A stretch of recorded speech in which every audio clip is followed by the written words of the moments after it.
tukang kebun itu menjawab, saya di sini adalah disuruh untuk menjaga kebun, bukan untuk mencicipi anggur yang manis.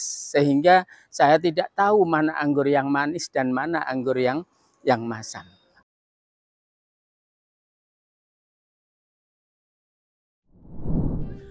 Assalamualaikum warahmatullahi wabarakatuh. Alhamdulillahilladzi 'allama bil qalam, 'allamal insana ma lam ya'lam.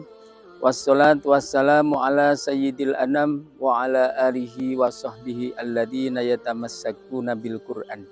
Amma ba'd. Para pemirsa yang dirahmati Allah, alhamdulillah kita telah sampai pada bulan Ramadan, bulan yang diberkahi oleh Allah Subhanahu wa taala. Dalam hal ini saya akan menyampaikan sedikit tentang amanah, bahwa amanah adalah titipan atau kepercayaan yang telah diberikan kepada seseorang untuk dilaksanakan dengan sebaik-baiknya. Maka Allah Subhanahu wa taala berfirman dalam surat Al-Anfal ayat 27, A'udzubillahi minasyaitonirrajim, bismillahirrahmanirrahim. Ya ayyuhalladzina amanu la tahunullaha war rasula wa tahunu amanatikum wa antum ta'lamun. Hai orang-orang yang beriman, janganlah kamu mengkhianati Allah dan Rasul. Dan janganlah kamu mengkhianati amanat-amanat yang dipercayakan kepadamu, sedangkan kamu adalah orang yang mengetahui.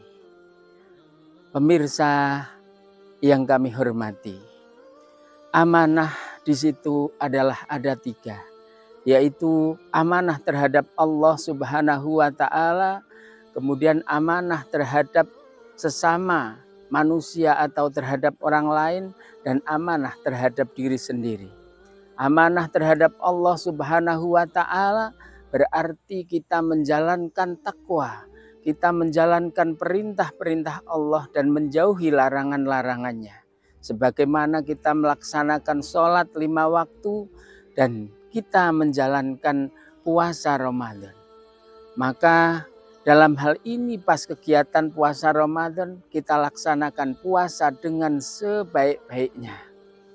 Jamaah juga kita laksanakan dengan sebaik-baiknya.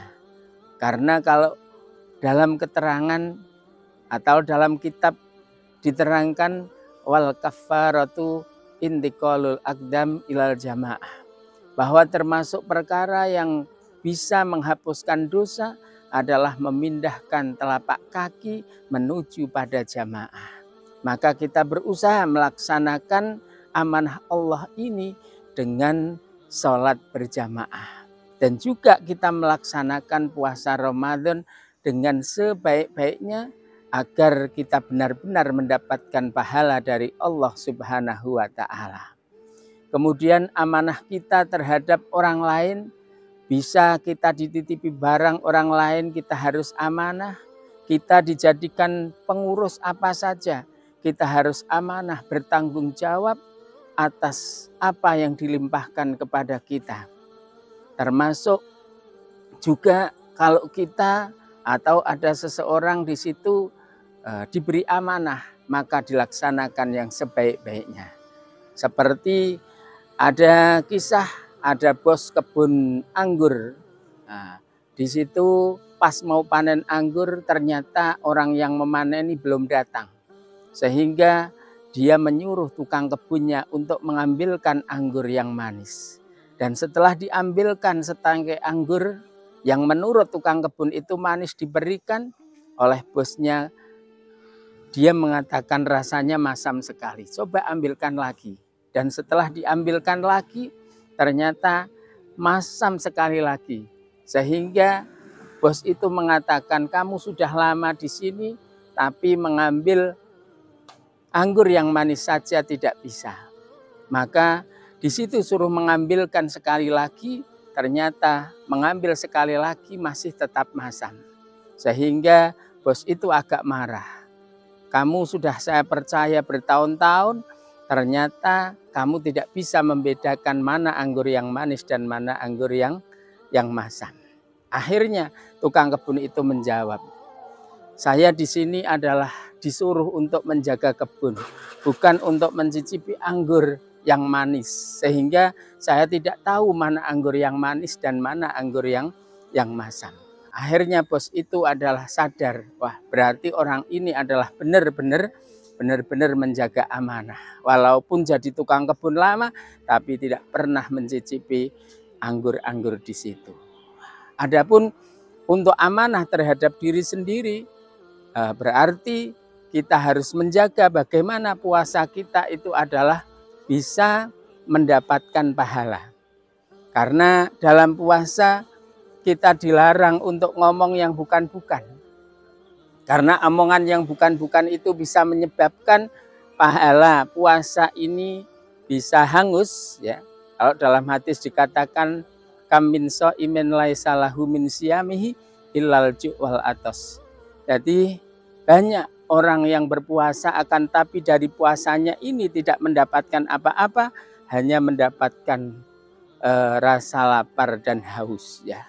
Maka sebagai rasa amanah kita menjaga bagaimana kita tetap mendapatkan pahala dari Allah Subhanahu wa taala. Sehingga jalan satu-satunya kita adalah memperbanyak istighfar. Karena kalau dalam kitab Qatrul Ghais itu dikatakan bahwa ada seseorang yang di situ ngomong yang bukan-bukan. Akhirnya malaikat atid pencatat amal jelek itu tanya kepada malaikat raqib, bagaimana ini, dicatat atau tidak? Malaikat raqib menjawab, dak sab'a sa'atin, tinggalkanlah 7 jam. Maksudnya kalau 7 jam itu belum bertaubat, maka dicatat. Tapi kalau sebelum 7 jam sudah bertaubat, maka tidak dicatat. Kalau sampai 7 jam belum bertaubat, belum beristighfar, maka dicatat. Sehingga dalam waktu maktubah, kalau subuh sampai zuhur ada waktu 7 jam lebih, maka di tengahnya di situ disunnahkan sholat duha supaya beristighfar tidak ada 7 jam. Kemudian zuhur sampai asar tidak ada 7 jam, tidak masalah. Asar sampai maghrib tidak ada masalah. Maghrib sampai isya tidak ada masalah. Dan isya sampai subuh ini ada 7 jam. Sehingga kita disunahkan untuk melaksanakan tahajud. Fatahajjad bihi nafilatalak, sehingga kita tetap beristighfar kepada Allah sehingga puasa kita adalah benar-benar diterima dan mendapatkan pahala dari Allah Subhanahu wa taala. Itu berarti termasuk amanah terhadap diri sendiri, karena kita menjaga bagaimana puasa kita itu adalah bisa mendapatkan pahala dari Allah Subhanahu wa taala. Pemirsa yang budiman, demikianlah yang saya sampaikan.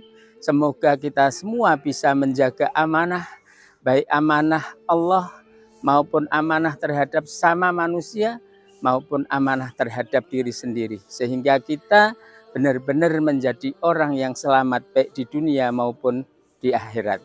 Terutama pada waktu bulan Ramadan yang penuh berkah ini. Sekian, kurang lebihnya mohon maaf. Assalamualaikum warahmatullahi wabarakatuh.